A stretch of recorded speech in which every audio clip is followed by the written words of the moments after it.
ಅಕ್ರಮವಾಗಿ ದಾಸ್ತಾನು ಮಾಡಿದ್ದ ಪಡಿತರ ಅಕ್ಕಿಯನ್ನು ಜಪ್ತಿ ಮಾಡಲಾಗಿತ್ತು ಹಾಗೂ ಕಿಂಗ್ ಪಿನ್ ಬಂಧಿಸಿರುವ ಘಟನೆ ಬೀದರ್ನಲ್ಲಿ ಜರುಗಿದೆ.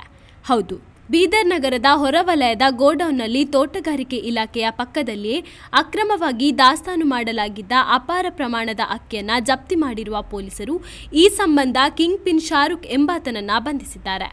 ಆಶ್ಚರ್ಯವೆಂದರೆ mid day meal scheme packing seal ಬಳಸಿ ಕಾಳಸಂತೆಗೆ ಮಾರಾಟ ಮಾಡುತ್ತಿದ್ದ ಚಾಲಕಿಯನ್ನ ತಪಾಸಣೆ ಮಾಡಿದರೂ ಅಧಿಕಾರಿಗಳನ್ನು ಯಾಮಾರಿಸಲು ಸರ್ಕಾರದ ಸಪ್ಲೈ ಎಂಬಂತೆ ಸೀಲ್ ಮಾಡಿದ್ದ. Common rice for mid day meal scheme 2023-24 not for open market sale ಎಂದು ಪ್ರಿಂಟ್ ಮಾಡಿ ಕಳ್ಳಸಾಗಾಟ ಮಾಡುತ್ತಿದ್ದರು. ಗೋಣಿ ಚೀಲದಿಂದ ಪ್ಲಾಸ್ಟಿಕ್ ಚೀಲಕ್ಕೆ ತುಂಬುವಾಗ ದಾಳಿ ನಡೆಸಿದ ಪೊಲೀಸರು ಇತರ ಮೂವರನ್ನ ವಶಕ್ಕೆ ಪಡೆದಿದ್ದಾರೆ. ಈ ಅಕ್ಕಿಯನ್ನ ಆರೋಪಿಗಳು ಅಕ್ರಮವಾಗಿ ತೆಲಂಗಾಣಕ್ಕೆ ಕಳ್ಳಸಾಗಾಟ ಮಾಡುತ್ತಿದ್ದರು ಎಂದು ಶಂಕೆ ವ್ಯಕ್ತಪಡಿಸಲಾಗಿದೆ. ಗಾಂಧಿಗಂಜ್ ಠಾಣಾ ಪೊಲೀಸರಿಂದ ಈ ದಾಳಿ ನಡೆಸಿ ಪ್ರಕರಣ ದಾಖಲು ಮಾಡಿಕೊಂಡು ತನಿಖೆ ನಡೆಸಲಾಗುತ್ತಿದೆ.